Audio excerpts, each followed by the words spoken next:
Hello there, friends, and welcome back to Sesh Cast. My name is Goldilocks. This is Sesh Cast, a cannabis podcast for cannabis sessions, and today I'm out on my back porch, hanging out and enjoying the beautiful weather that has graced the earth in my corner of the universe today, which has been super nice because it has been hot as hell the last couple days and has been absolutely miserable. Like, I've totally 100% hated it, and it's been too hot to get outside, but not today. Today it is beautiful. Today I'm very happy about it, and I wanted to sit outside and enjoy it a little bit. So I'm just hanging out on my back porch, which is just kind of a nice little open space that I'm enjoying very much. And I'm going to hang out here and talk about, I think, kind of a serious topic. But we will get into all of that after. No, I guess maybe I should get into that now, I think. So the title of today's episode is Stigma, obviously. The reason that is the title of today's episode is because today's episode is about National Suicide Prevention Week. That is happening right now as this episode comes out. We are in Thursday of that week on the release date of this episode, which will be, let me tell you, as soon as I pull up my calendar. So this is going to come out on the 13th, and that week runs through the 15th. So, we're nearing the end of National Suicide Prevention Week, and we're not as far as when I'm recording this. I'm recording this ahead of that week because I'm hoping to be active that week, but I don't really know how it's going to be for me. So I wanted to pre-record something to release during Suicide Prevention Week because it's something that's very, very close to my heart and something that I wanted to talk about. And so I'm going to talk pretty openly and pretty honestly and pretty explicitly about mental health and suicide prevention and some dark topics today. So that being said, I wanted to put that warning out now in case that wasn't something that you were into. If it is not something that you're into, bow out now. I have wanted to do an episode about this for a really long time, and it's something that means a lot to me, and I'm really not going to be here for anyone being upset that I put this out here, because I think that that's a big part of the problem. I think that this is something that needs to be talked about and needs to be brought to light, and I want to be somebody who does that. So you've been given your warning. If that isn't something that you want to hear about, if that's not what you listen to this podcast for, I would advise you to choose another episode than this. Yeah, and I just wanted to put that out there, and not that there's anything wrong with that. I know plenty of people really struggle to hear about these kind of things, and if that's you, I don't want to talk down on you in any way. I have nothing wrong with that. If this is a subject that's hard for you to talk about or hard for you to hear about, then I understand that on a very personal level. And I don't want to force you to listen to or talk about anything that you don't want to. But I am to a point in my life where I feel comfortable talking about these things. And so I want to do that. And I think that that's something that needs to be done. So you've had your warning. If you're into it, great. If you're not into it, that's okay too. Bail. Find a new episode. Check out last week's episode. It was a podcast that I did with my good friend Steve Kaminsky from the Baked and Awake podcast. You can find him at bakedandawake.com or baked_and_awake on the Instagrams. You can check that out. I posted a bunch of links to his stuff in last week's show notes and in the post for last week, but that whole episode was just about our experience at Seattle Hemp Fest and how it was for us, and a lot of things that we heard about how it could be the last Hemp Fest, how they were really struggling on cash, so on and so forth.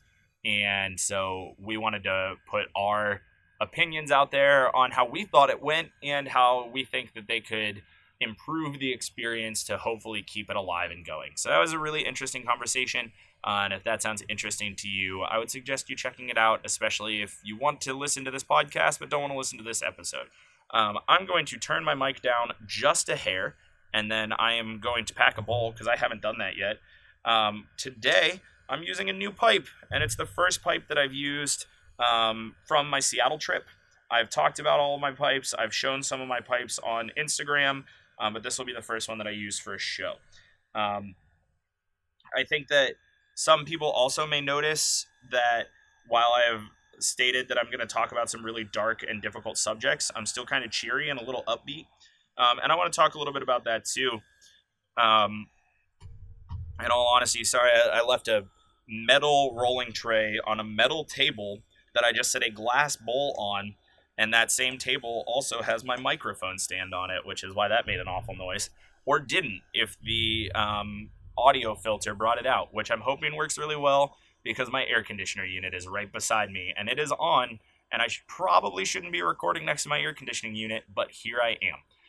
Anyway, I think part of the reason that I'm still in sort of an upbeat and cheery mood is not necessarily because this is an upbeat or cheery topic or because I have any upbeat or cheery thoughts about this, but because I think that it is time for us as a culture and as a people to talk about suicide and mental health and talk about it in ways that are not just hush-hush, talk about it in ways that are not just solemn and somber, talk about it in ways that are not only sincere, but also encompass all aspects of the conversation and talk about these things in lighthearted ways amongst ourselves. And I'm going to get into all of this as soon as I smoke this weed. And then I'll tell you what kind of weed I'm smoking. I'll tell you what kind of bowl I'm using. And then I'm just going to jump right into this topic. Last chance, the train is coming to station. Be prepared to disembark if that is your intent. But first, let me smoke some weed. Cheers, friends.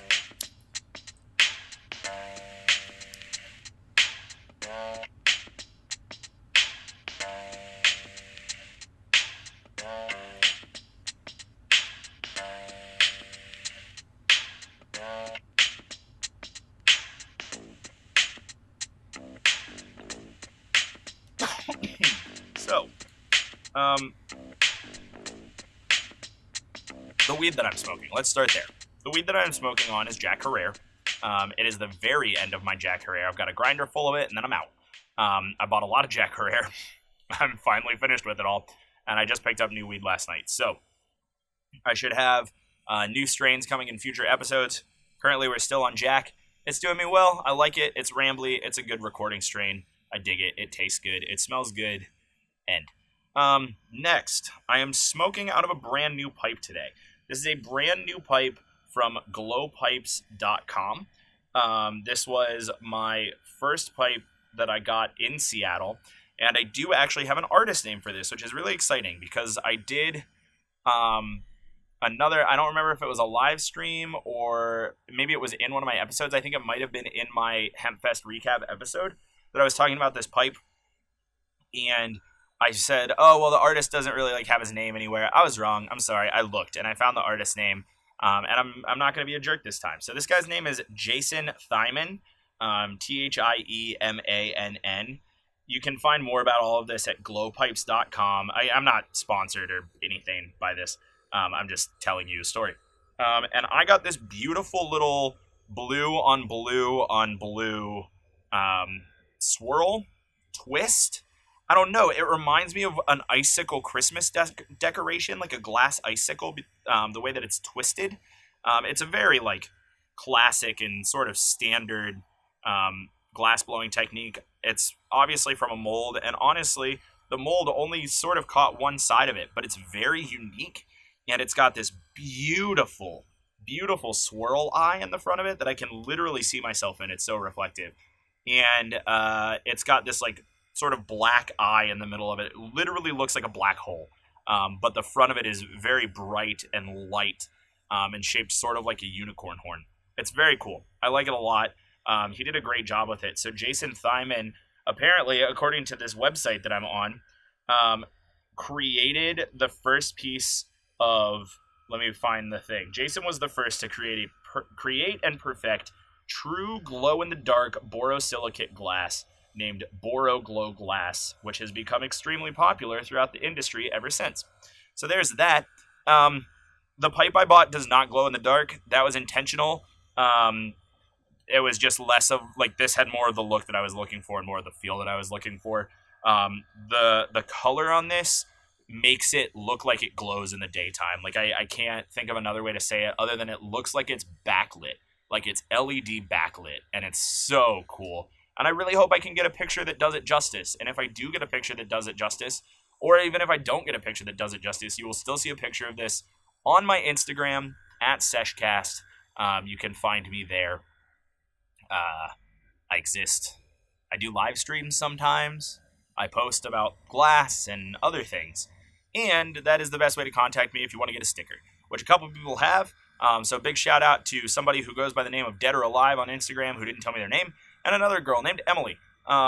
Thank you for asking for some stickers. So now I've got some going to Pennsylvania, I've got some going to California, I've got some going to Kentucky, I've got some going to Washington. And I still have stickers left. If you would like a Seshcast sticker, shoot me a DM or shoot me an email or reach out to me somehow and let me know, and I would be more than happy to send a couple to you.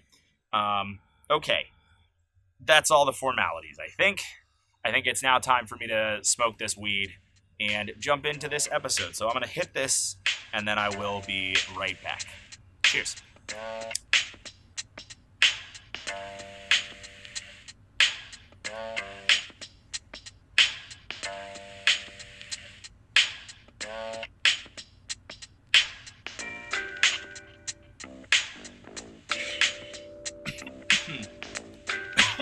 Excuse me. My air conditioner is so loud, and it is just absolutely going to town right now. And I'm really hoping that my audio filter does well. That being said, last week I recorded an intro to the episode in my car, and it sounded terrible. And then I ran it through my audio filter, and it sounded okay. So hopefully this also sounds at least okay. So, to jump in here, I named this episode Stigma for a couple reasons. One, I thought it'd be a hard sell to name an episode Suicide. Two, I like my one-word aesthetic and didn't want to call it mental health. Three, I don't know, I felt like it. And I think it's because that's one of the biggest issues with mental health, specifically in America right now. And I think probably in the world, but I've never lived anywhere else in the world. So I'm going to talk about America right now. So this issue that I have with where we are is that mental health is not something that folks talk about. And when folks talk about it, they feel like it's something that needs to be handled like paper glass. Like just the most fragile and delicate topic of conversation to just be laid out gently upon a table. And I think that we need to get away from that. And I think that we need to start talking about mental health like we talk about the flu. And talk about it as like an injury, because mental health is something that affects, having mental health issues, whatever they may be, is something that affects, holy crap, so much of the population. I didn't do research. Let's Google this together, friends. I've got my laptop open over here. Prepare for some table noise. All right, so leaning over to my laptop and yelling at my microphone, let's Google population affected by mental health. See what that yields us. All right, according to the Googs, on October 4th of 2017, Geneva stated that, and this is from the World Health Organization, 1 in 4 people in the world will be affected by mental or neurological disorders at some point in their lives.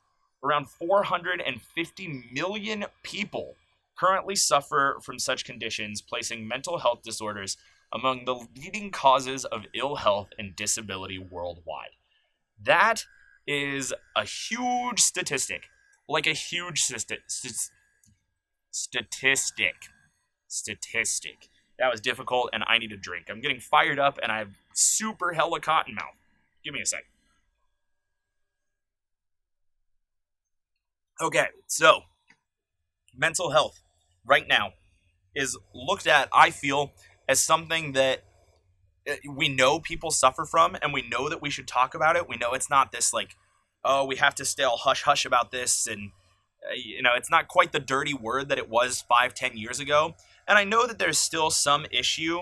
There's still a lot of people who don't want to talk about mental health. We still need to bring it to light. But what I'm saying is that I think those of us who already talk about mental health can help move that conversation forward by acknowledging that mental health is not a small niche minority that like of people who suffer from it. 1 in 4 is a crazy number. Sure, 1 in 4 is still a minority, but 1 in 4 people in the world, in the world. So you think about like how insanely large of an amount. Sorry, I kind of lost my sentence because one of my neighbors let his dog outside and a bunny rabbit immediately went tearing through my yard. This is the downfall of recording outside. It's hard to focus.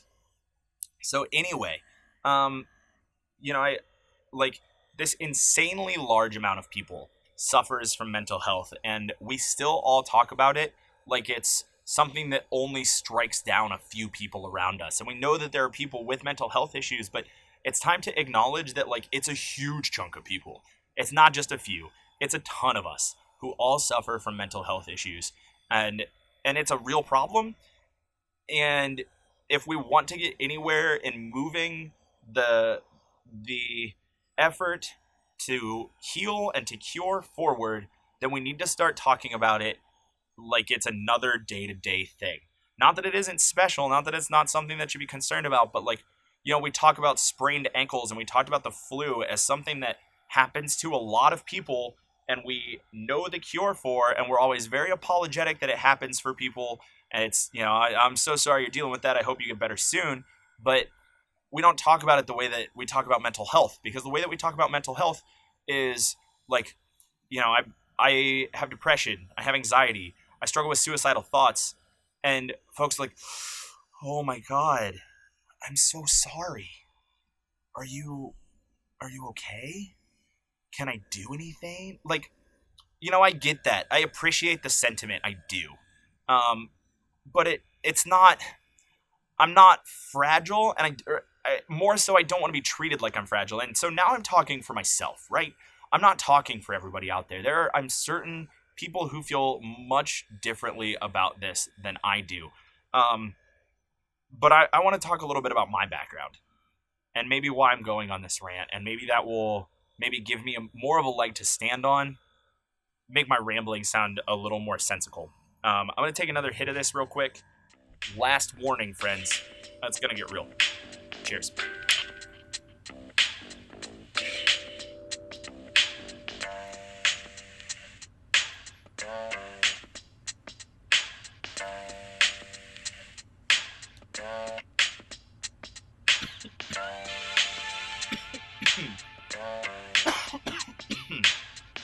Oh gosh, excuse me. Alright, so I've talked about it in episodes before, that my mental health is relatively poor. I struggle with a lot of mental health issues. Some diagnosed, some undiagnosed. But the ones that are diagnosed are pretty heavy and have affected me for an incredibly long amount of time in my life. At this point, as long as I can remember. I think that realistically there was a me without mental health issues. There was a point in my life where I didn't feel this way all the time, but I don't remember it anymore. I have talked around about, I'll do an episode as to why I smoke weed at one point or another, and maybe this is it. I technically am legally under the PTSD diagnosis, which is something that I don't necessarily think accurately describes me as a medical patient here. But I think that we're far and away from other mental health diagnoses earning patients medical cannabis cards. I think that's a shame, and I think that that's something that needs to change, and maybe I'll talk about that more later, but I don't want to get into that right now. But I think that maybe this is partially the episode as to why I smoke weed. I smoke weed to keep a handle on my mental health and to give myself a livable quality of life. And it has done that, and I'm incredibly thankful. And that's why I'm such a huge cannabis activist and am always very interested in discussing with folks the benefits that cannabis may be able to have on their mental health. I don't know that I'm going to get into that in this episode. I think that might be a different episode, but if you've ever wondered why, there it is. So to go back and to get a little bit just open and honest with you, um, in high school I had 3 suicide attempts. All of them were unsuccessful. 2 of them should not have been unsuccessful, and I have had more than one medical professional tell me that I'm lucky to be alive, which is interesting. Um, so, I in 8th grade was my first attempt, and it was a self-harm related attempt, and then I semi-intentionally overdosed twice. The first time was more intentional than the second time, but neither of them were accidental. On a handful of household pills. Um, so I have 2 suicide attempts in my own life, and I lost a very close friend uh, to suicide when I was in that same age range. Um, I think that I was in 10th grade, 11th maybe, 10th or 11th grade. I don't know, late high school. Um, and that is what I, according to my medical cannabis card, suffer PTSD from. Um, and my whole life, or again, as long as I can remember, long before I lost my buddy, I have suffered from uh, clinical and chronic depression to its severest points. I've struggled with suicidal tendencies and suicidal thoughts. I have not so much struggled with the band. There's an ill-timed joke because that's my personality. I suffer from panic disorder and anxiety disorder, generalized anxiety disorder. And I would say that, like most, my depression and my anxiety are what show themselves the most in my day-to-day life. But my suicidal thoughts, my suicidal tendencies, and my panic disorder, which I think are sort of the same on either team. You know, there's the depression team, there's the anxiety team, and I think that the suicidal thoughts is the anxiety or is the panic attack of the anxiety side. It's a weird way to think about it, but just follow me. Those are still things that are part of my life on a regular basis. And because of really cannabis as a whole, I have been able to not just numb those thoughts or dull those thoughts or conceal those thoughts with weed, but I have been able to calm myself in my worst moments and give myself the opportunity to rationally process through the things that I'm feeling, which is incredibly important. And I because I have gotten all right. So here's an example. I've had a very, very terrifying and scary panic attack before that has been stopped by putting a joint in my hand. I don't want to equate it to the videos you see of folks having seizures and then being given CBD tincture and being able to regain control of themselves, because it's a very different thing. But panic disorder is very, very real, and like a disassociative panic attack is very scary and is not just something that can go away. And until you experience one or see someone experience one, I'm not sure that you really understand what that's like. But it's very scary and very debilitating. And more than once, I have been able to stop a very severe panic attack by smoking weed.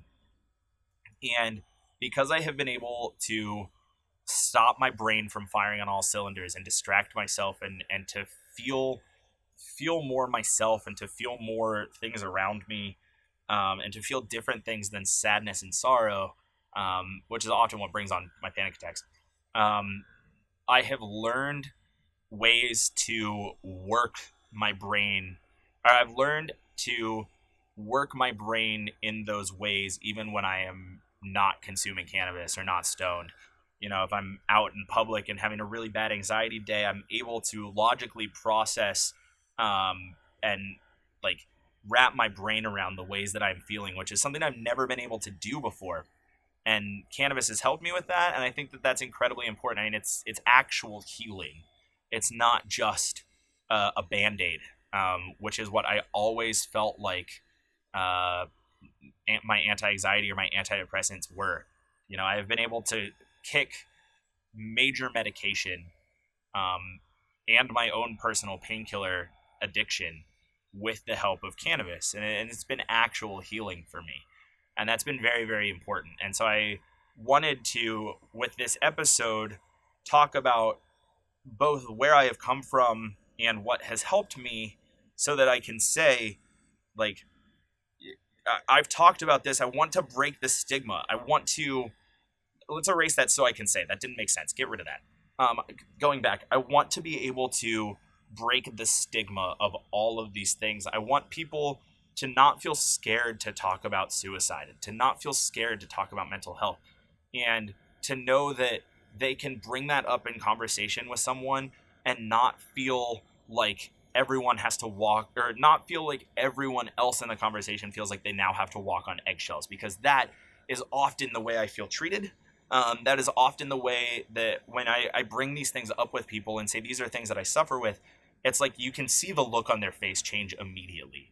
And you can see them think to themselves, this guy is fragile, this guy is weak. And that, even if it is not their intention, is the way that comes across. And it's really, really hard, and I don't like it.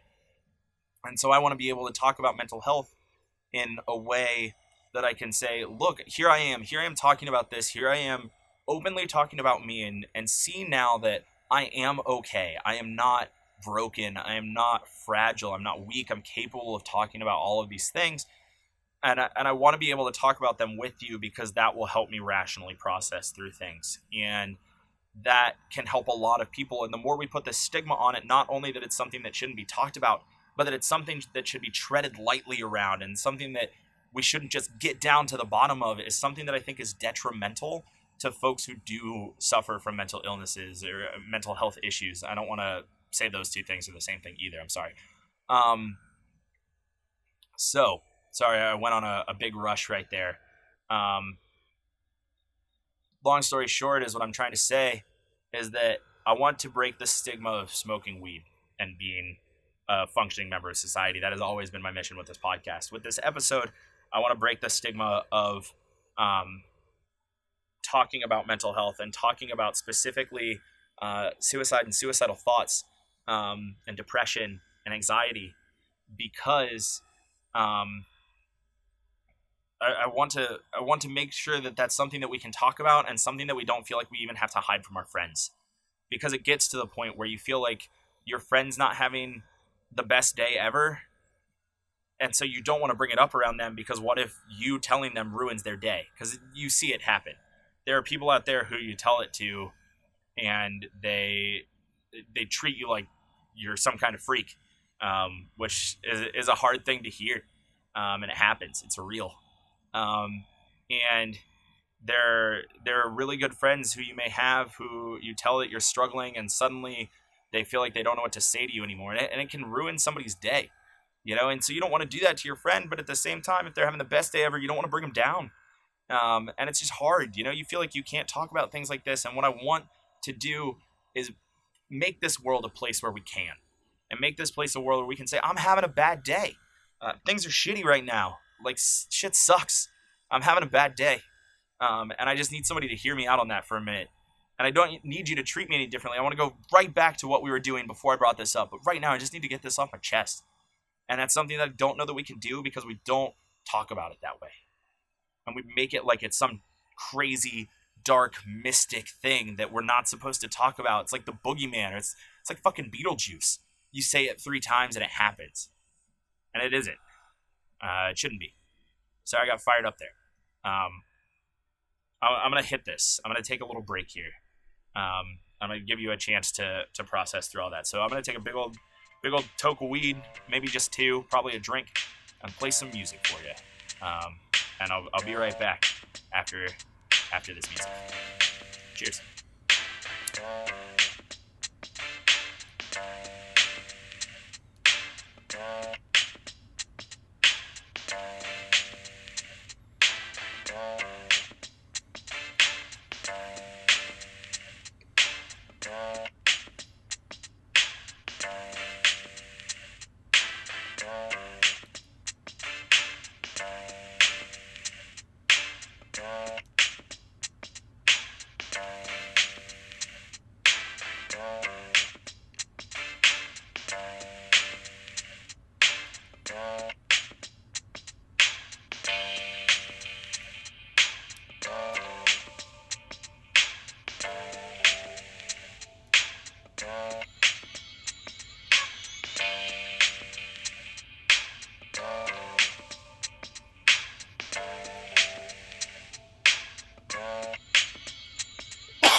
Excuse me. So, to bring it back, and to go a completely different direction, now that I've ranted in some direction for half an hour, I want to go somewhere else. And I think where I want to go is this week. You know, here we are in, I think it's World Suicide Prevention Day, National Suicide Prevention Week. Let me look at this real quick.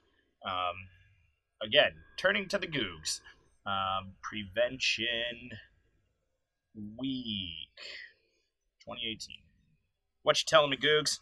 National Suicide Prevention Week 2018 in United States of America will begin on Sunday, September 9th, and ends on Saturday, September 15th. And anytime you Google anything with the word suicide in it in Google, the first thing that comes up is the suicide prevention line, which is great, and I think that's awesome. Those resources are important. Those resources are there for you. Those resources are the places that, no matter what, you can always talk to, and I have multiple times. You know, even if you're not really sure what you're thinking and you're just in a bad way of it for a little while, and you need to talk to the suicide prevention hotline, you do it. I have. Even on days where I'm not feeling necessarily suicidal, but I'm not 100% sure how far this is going to go, sometimes you just need somebody to talk to. It's 1-800-273-8255. There you go, in case you were curious, in case you needed it. Call it. It's good. Anyway, this week, National Suicide Prevention Week, is a great thing. I am combining right now the two causes that I care about the most in this world, and that's suicide prevention and cannabis activism. And those are the two causes that are near and dear to my heart. Not that I don't care about other causes, but those are the ones for me. Everybody has theirs, and those are mine. Things like Suicide Prevention Week, things where we say, like, this is a thing. We're trying to talk about this. We're trying to make this a regular thing. You know, there are cancer benefits every day around the country. Every single day, there's something to prevent cancer. Not that that's bad. I want to prevent cancer. I've lost family to cancer too, and it sucks. But I'm not saying we need to knock down cancer to bring depression into the light. I'm just saying that we can do both of those things. And we can make suicide prevention a hot topic, something that gets talked about. Because it is, briefly, for moments, when it happens, when somebody passes away, when somebody dies and they take their own life, and briefly, for maybe a week at most, it's talked about on social media. And then it's gone. Again. And I don't want it to be like that anymore. And I don't think that that's far away. I think we can get it there. And I think that I want to say this as someone who is currently talking about their mental health. I want to say that it's on us too. Because it's on us to talk about it more.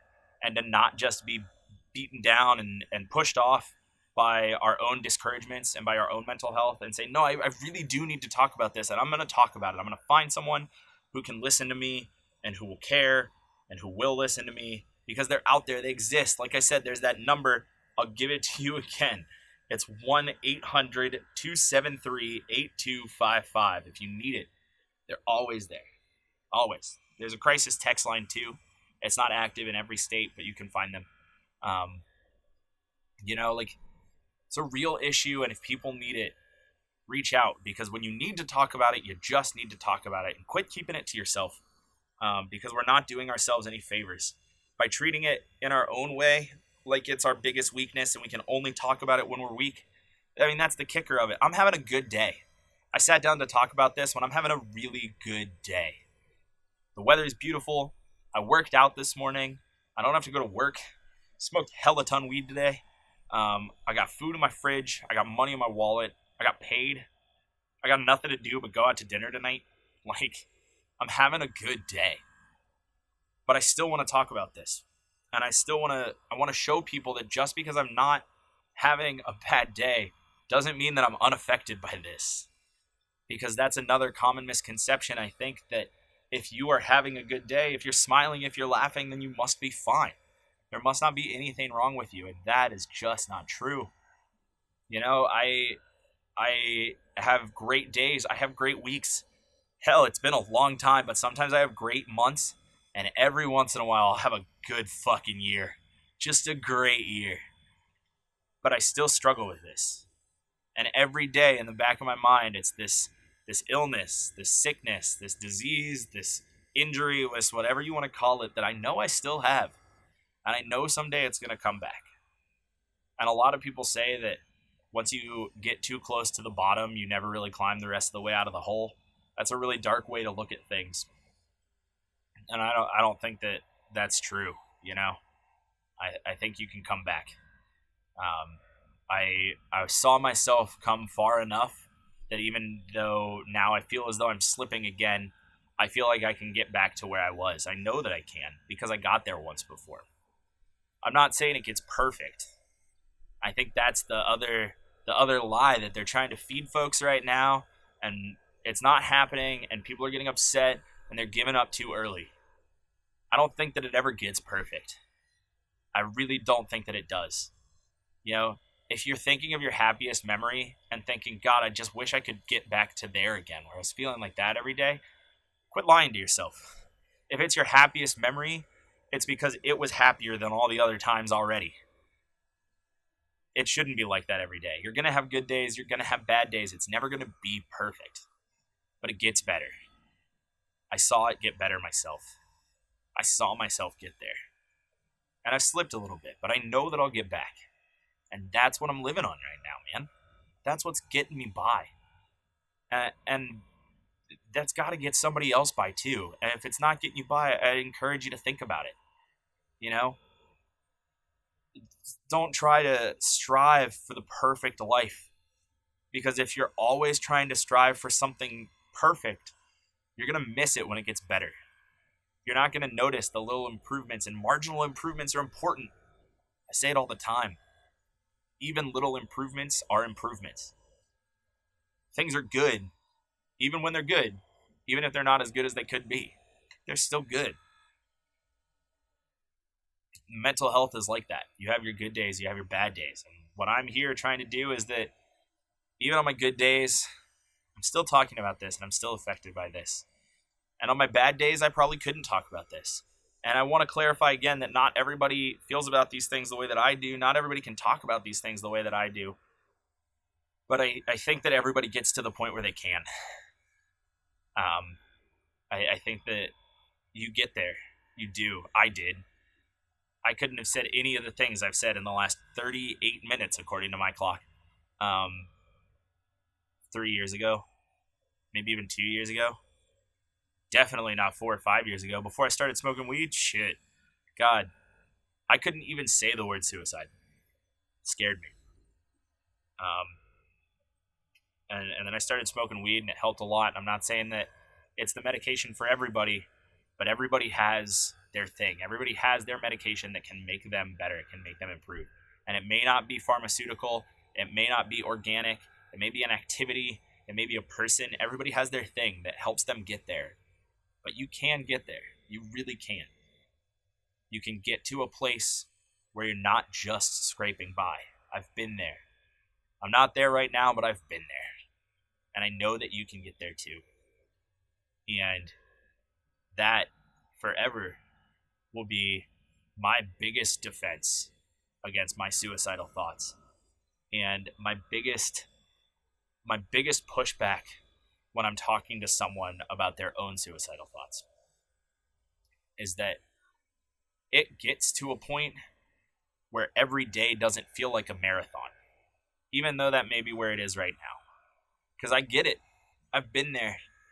And I'm there now, where every day is just a slog, which is like my word of the week right now.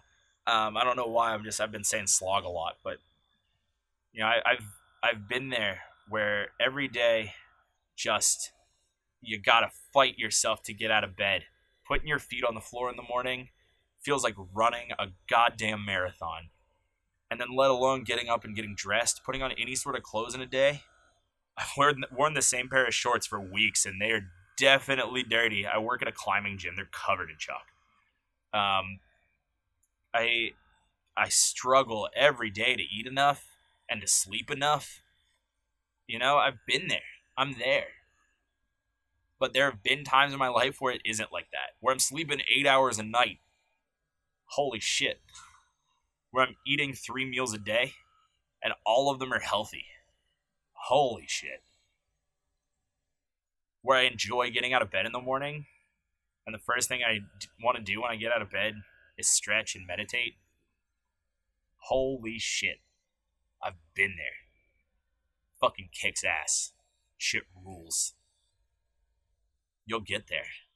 Even if you're not there right now, there's a time in your life that you'll get there. There's a point that it looks like that. You just have to pass on this weird scale we call time until you achieve that moment. But if you choose to take your own life, you lose out on that opportunity. And 3 separate times in my life, I chose that.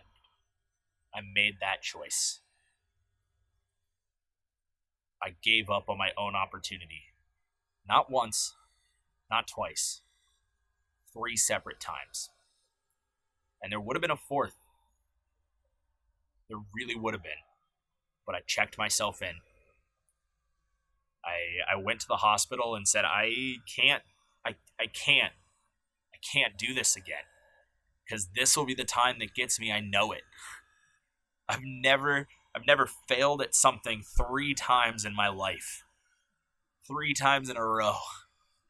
I wasn't going to fail again, and I knew that I had a choice to make. And that choice was, I end it right here, right now. This is it. And I'm done, and I'm out. Or I choose a life that might get better. And it might get worse. And it has. There have been days where it's worse than it was then. And there have been days where it's been way, way better. But I knew that there was something more out there for me. I don't know why I knew. Because days like this week, days like I've had, you forget about it. You don't feel like it'll get better. You don't feel like it's any better, even if it is. And they're hard. But if you can hold on to the days that it gets better, it's worth it. And that's what I've learned after making that choice 3 times. And even though I ask myself the question every single day, every day I choose to keep living.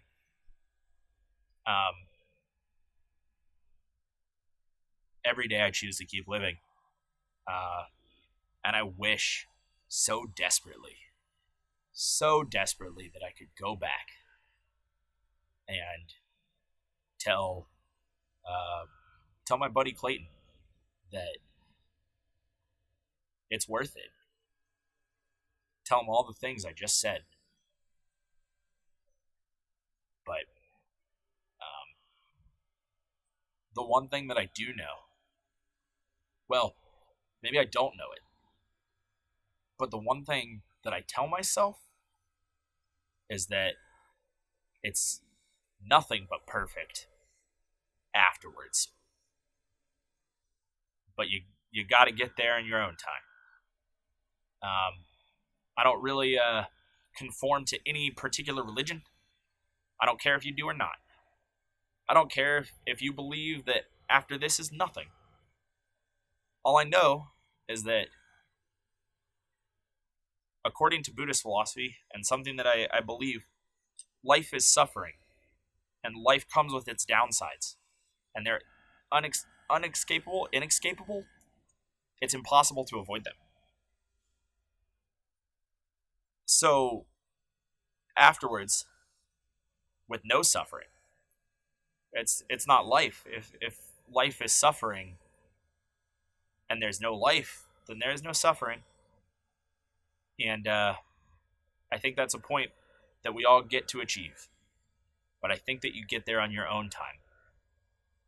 And I don't think that you should ever cut your own time short. That's what I think about that. I'm going to hit this, and I'm going to go. Thanks, if you're still here. I know this was a little long, but I appreciate it a lot. And not all the podcasts are like this, obviously. If you've listened to me the whole time, there have been maybe one or two that have even been remotely close to this heavy, but not nearly this heavy. And I don't intend for this to be most of the podcast. I don't think that this is going to be a reoccurring, super common topic or a headspace that I want to be in super often. But for this week, I wanted to do my part to break the stigma. And I don't know if it'll help anybody. I hope it does. And I wanted to do my piece to do that. So thanks. Thanks for hearing my piece. And I would encourage you to do yours. This episode comes out on Thursday, which means you still have Friday and Saturday. If nothing else, just be good to somebody. Be kind. Be friendly. Be caring. Give an extra second of your time, an extra penny of your change, whatever. Just be good. Hell, I don't even care if you do it for the right reasons. Just be good to somebody this week. You never know. Cheers, friends.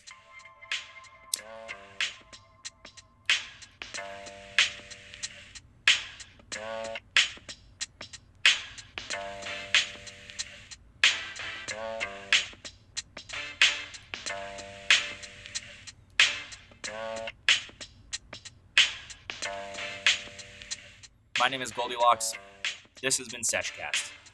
From the absolute bottom of my heart, thank you so much for listening.